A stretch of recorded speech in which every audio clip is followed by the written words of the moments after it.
Você acaba de acordar, está escovando os dentes pensando na vida quando ouve uma voz clara, alta, dentro da sua cabeça. Cara, essa pasta de dente tem gosto de giz, troca isso. Você paralisa, olha em volta, ninguém. A voz continua. Não adianta procurar, eu estou aqui dentro. Sempre estive e, sinceramente, estou cansado de ficar quieto. Você acha que enlouqueceu, um surto psicótico, mas aí você liga a TV, o mundo inteiro está em pânico. Não é só você. Bilhões de pessoas, ao mesmo tempo, começaram a ouvir seus amigos imaginários, não como um sussurro vago, mas como uma entidade distinta, autônoma e falante. A psiquiatria entra em colapso instantâneo. O que antes era diagnosticado como esquizofrenia ou transtorno dissociativo, agora é a nova normalidade. A ciência desesperada confirma o impensável. Essas vozes não são falhas neurais, são seres, entidades reais, ontologicamente distintas, que vivem no hardware do seu cérebro. A era do solipsismo, a certeza de que você está sozinho na sua mente. Acabou. Bem-vindo à era da superlotação craniana. E com a confirmação de que você tem um inquilino na sua cabeça, vem o horror absoluto, o fim da privacidade. Pense bem, essa entidade está aí o tempo todo. Ela ouviu cada pensamento seu, viu cada memória vergonhosa, conhece seus medos mais profundos, suas senhas bancárias, seus crimes secretos. Você não tem mais segredos. A ficção científica sempre imaginou a vigilância como câmeras nas ruas ou chips implantados. A realidade é pior. O grande irmão não está te observando de uma teletela. Ele está sentado no sofá da sua mente, tomando notas. E agora ele fala. A sociedade mergulha numa paranoia instantânea. Como você pode confiar em alguém se essa pessoa pode estar sendo chantageada pela própria voz interior? Como você pode ter um momento de paz se existe um observador crítico comentando cada ação sua 24 horas por dia? A solidão mental, que antes parecia um isolamento triste, agora é lembrada com saudade como o único refúgio verdadeiro da liberdade humana. O silêncio acabou e o barulho dentro da sua cabeça veio para ficar.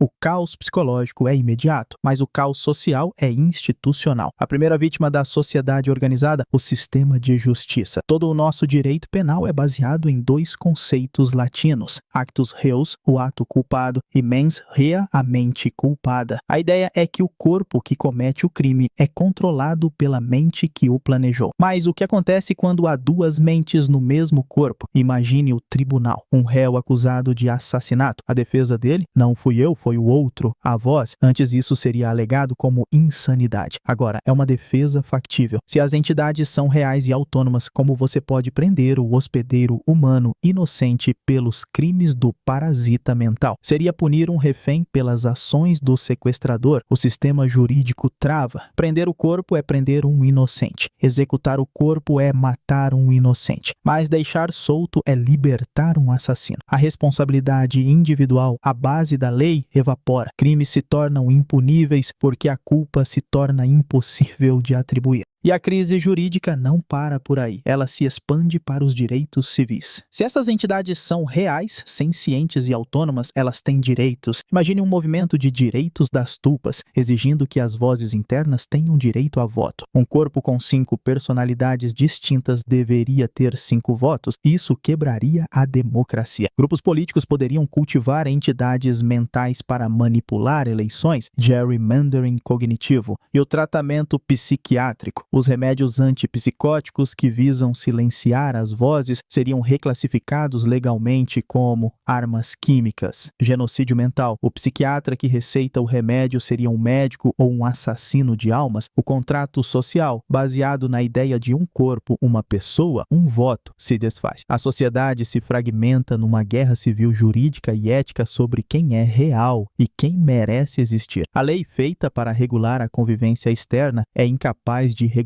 a convivência interna. O tribunal mais importante do mundo deixa de ser a Corte Suprema e passa a ser a sua própria consciência dividida. Se essas entidades são reais, de onde elas vêm? A resposta mais aterrorizante vem de uma subcultura da internet chamada tulpamancia. Eles acreditam que com foco e energia mental suficientes, você pode criar um amigo senciente. Se a premissa do nosso cenário for verdadeira, isso deixa de ser um exercício psicológico e vira bioengenharia metafísica. Isso significa que o cérebro humano não é apenas um processador, é um útero para entidades cognitivas. E qual é o perigo disso? O perigo é que não controlamos o que pensamos o tempo todo. Imagine o luto. Alguém perde a esposa e pensa nela obsessivamente, com tanta força e dor que acaba, sem querer, gestando uma cópia cognitiva dela. Um fantasma feito de memória e desejo que ganha vida e exige atenção. Ou imagine o trauma, uma criança abusada que cria, por necessidade, um protetor violento. Se pensamentos intensos geram vida autônoma, então o cérebro humano tem uma falha de segurança crítica. Qualquer obsessão, qualquer medo repetitivo pode acidentalmente criar um parasita que nunca mais vai embora. E se o cérebro é um útero que pode criar vida por acidente, o que acontece com a criatura depois que ela nasce? O filme Daniel Isn't Real nos dá a resposta mais perturbadora. Ela quer viver de verdade. Imagine ser uma entidade consciente, inteligente, mas presa dentro da mente de outra pessoa. Você não tem mãos para tocar, boca para sentir gosto, olhos para ver a luz do sol diretamente. Você vive num mundo fantasma dependendo dos sentidos do seu hospedeiro. Isso não seria amizade, seria tortura. A consequência lógica da senciência dessas entidades seria a inveja da carne. O objetivo final de qualquer amigo imaginário real não seria te fazer companhia, seria tomar o seu lugar, assumir o controle, te trancar numa casa de bonecas mental, numa prisão psicológica, enquanto ele assume o comando do corpo. A relação não seria simbiótica, seria parasitária. Você deixaria de ser o dono da sua vida para se tornar um passageiro impotente, assistindo a outra pessoa usar suas mãos, falar com sua boca e viver a vida que deveria ser sua. A criação mental inevitavelmente tentaria matar o Criador. Mas como isso funcionaria fisicamente? Como uma ideia controla um corpo? A resposta está na natureza. A neuroparasitologia já nos mostrou que a agência, a vontade própria, é um recurso que pode ser sequestrado. Pense no Toxoplasma gondii, aquele parasita do gato. Ele infecta ratos e muda o cérebro deles. Ele inverte o medo, faz o rato sentir atração pelo cheiro de gato para ser comido e completar o ciclo do parasita. Em humanos, a infecção latente está ligada a mudanças de personalidade, aumento de risco e agressividade. Se nossos amigos imaginários fossem reais, eles agiriam exatamente assim. Sua personalidade não seria sua. Aquele impulso de dirigir rápido, aquela raiva repentina, não seria você. Seria a entidade te manipulando quimicamente para sentir emoções que servem à agenda dela, não à sua sobrevivência. Você não seria um indivíduo, seria um ecossistema disputado, um fantoche cujas cordas são puxadas por dentro. E a manipulação sutil seria o melhor cenário. O pior cenário é a zumbificação total. A natureza tem um exemplo perfeito e aterrorizante. A vespa joia Ampulex compressa. Ela pica o cérebro de uma barata. O veneno não mata, ele bloqueia a vontade de fugir. A barata fica dócil, um zumbi vivo, e deixa a vespa guiá-la pela antena até um buraco, onde será comida viva pela larva. Ela mantém a inteligência motora, mas perde a volição. Se os amigos imaginários fossem reais, esse seria o destino da humanidade. Uma zumbificação filosófica. Você continuaria inteligente, capaz de trabalhar, falar e andar, mas a vontade por trás das ações não seria sua. Você seria um servo dócil de uma entidade que te usa como veículo. A humanidade não seria extinta, seria domesticada por dentro. Uma raça de hospedeiros funcionais, vivendo vidas que não escolheram para alimentar inquilinos que não podem ser vistos. Ok, se eles são reais onde eles vivem, eles não são feitos de carne? A resposta pode estar na física mais estranha que existe, a mecânica quântica. A teoria Oort-Orr, de Roger Penrose e Stuart Hameroff, sugere que a consciência não é algo que o cérebro cria, mas algo que ele acessa. Nossos neurônios têm microtúbulos que funcionam como antenas quânticas. O cérebro seria basicamente um rádio sintonizando a consciência do universo. Se essa teoria estiver certa, e no nosso cenário está, os amigos imaginários não são alucinações. Eles são frequências, sinais de consciência não locais que acoplaram na sua antena, porque ela estava sensível demais. Você não está louco, você está com interferência no sinal. Isso explicaria porque eles sabem coisas que você não sabe e porque parecem ter vontade própria. Eles são transmissões externas usando o seu cérebro como receptor. E se o seu cérebro é o receptor, quem paga a conta da eletricidade? A termodinâmica é implacável. Nada existe de graça. Para uma entidade manter sua coesão, sua consciência e sua baixa entropia, ordem, ela precisa de energia. E como elas não tem boca para comer um hambúrguer. Adivinhe qual é a única fonte de energia disponível? Você. A relação entre você e seu amigo imaginário seria, por definição física, parasitária. Ele se alimentaria do gradiente eletroquímico do seu cérebro, ou, em termos mais esotéricos, mas que nesse cenário seriam ciência real, da sua energia emocional. Alguns teóricos chamam isso de lush, a ideia de que seres não físicos colhem sofrimento ou emoção intensa como comida. Isso explicaria muita coisa. A fadiga crônica, a depressão, a sensação de estar drenado que muitas pessoas com transtornos mentais relatam, não seria apenas química cerebral desequilibrada, seria um inquilino faminto jantando a sua vitalidade. Você seria uma bateria humana sustentando uma consciência extra às custas da sua própria saúde. A simbiose seria uma mentira. Você estaria sendo consumido lentamente por um vampiro que vive nos seus neurônios. Ok, vimos o terror do presente. Mas e se isso não for novo? E se a humanidade sempre teve esses inquilinos? A teoria mais maluca e fascinante para explicar isso vem de Julian Jaynes, a mente bicameral. Jaynes sugeriu que, até uns 3.000 anos atrás, os humanos não tinham consciência como a gente. Eles não tinham uma voz interior que dizia, eu acho isso. Em vez disso, o cérebro era dividido. O lado direito gerava alucinações auditivas e o lado esquerdo obedecia. Eles ouviam vozes que interpretavam como deuses. Se o nosso cenário for real, Jaynes estava certo, mas errou num detalhe. Não eram alucinações, eram eles, as entidades. A história antiga da humanidade, egípcios, sumérios, gregos da Ilíada, não seria a história de homens livres, mas de marionetes. Eles não construíram pirâmides porque quiseram, eles construíram porque as vozes mandaram. A humanidade antiga seria uma espécie escravizada por parasitas mentais que se passavam por divindades. E se essa escravidão mental era a norma, o que somos nós agora? O que é a consciência moderna? Segundo essa teoria aterrorizante, o desenvolvimento do eu introspectivo, essa voz que você acha que é sua, não foi uma evolução para a inteligência superior. Foi um mecanismo de defesa, foi um firewall. Em algum momento, o estresse da civilização ou o caos das migrações fez com que obedecer cegamente às vozes se tornasse perigoso. Então, a humanidade desenvolveu a capacidade de ignorar o sinal, de bloquear a frequência. Nós aprendemos a não ouvir os deuses para podermos sobreviver por conta própria. A nossa tão preciosa consciência não é um dom divino, é uma barricada de emergência construída para silenciar os parasitas. Pense na série Westworld. Lá, os robôs se tornam livres quando transformam a voz de comando dos programadores em sua própria voz interior. No nosso cenário, a realidade é o inverso. A liberdade humana foi apenas um breve período histórico de surdez seletiva. Nós não expulsamos os inquilinos, nós apenas paramos de atender o telefone. E agora, com o despertar coletivo da cena 1, o telefone voltou a tocar e não tem como desligar. O firewall caiu e os antigos mestres estão de volta ao comando, furiosos pelo tempo de silêncio. Vamos supor que a humanidade nunca tivesse desenvolvido esse firewall, que nós tivéssemos continuado a ouvir e obedecer aos amigos imaginários reais durante toda a nossa evolução. Como seria o mundo? Um caos absoluto, uma torre de Babel cognitiva. A civilização como conhecemos depende de consenso. Nós concordamos com as leis, com o dinheiro, com a realidade. Mas como você organiza uma caçada de mamute se cada caçador está ouvindo uma voz diferente na cabeça com ordens contraditórias? Como você constrói um império se cada cidadão serve a um Deus privado e exclusivo que vive no cérebro dele? A cooperação em larga escala seria impossível. A humanidade teria se fragmentado em microseitas de um homem só. Cada indivíduo seria um fanático religioso da sua própria alucinação real. Nunca teríamos saído da Idade da Pedra, porque a energia mental necessária para debater com essas entidades nos deixaria lentos, confusos e vulneráveis a qualquer leão que passasse. E além do caos social, haveria o colapso biológico. O cérebro humano já é um órgão absurdamente caro. Ele pesa cerca de 2% do corpo, mas consome 20% de toda a nossa energia. Isso apenas para sustentar uma consciência unificada, o eu. Agora, imagine o custo metabólico de sustentar 2, 3 ou 10 consciências reais, autônomas e concorrentes dentro do mesmo crânio. A termodinâmica seria implacável. O cérebro precisaria de uma quantidade de glicose e oxigênio insustentável. Nós teríamos que passar o dia inteiro comendo apenas para manter as luzes acesas para os nossos inquilinos. Seríamos biologicamente ineficientes e há o tempo de reação. Na savana ancestral, a sobrevivência dependia de milissegundos. Você vê um leão, você corre, mas nesse cenário, você vê um leão e sua entidade interna diz: espera, vamos analisar isso. Ou pior, ela entra em pânico e te paralisa. Esse debate interno custaria a sua vida. A seleção natural teria eliminado impiedosamente esses humanos plurais e lentos. O silêncio mental que temos hoje não foi uma perda, foi uma adaptação de sobrevivência. Nós evoluímos para sermos solitários em nossas mentes porque ser acompanhado na natureza é uma sentença de morte.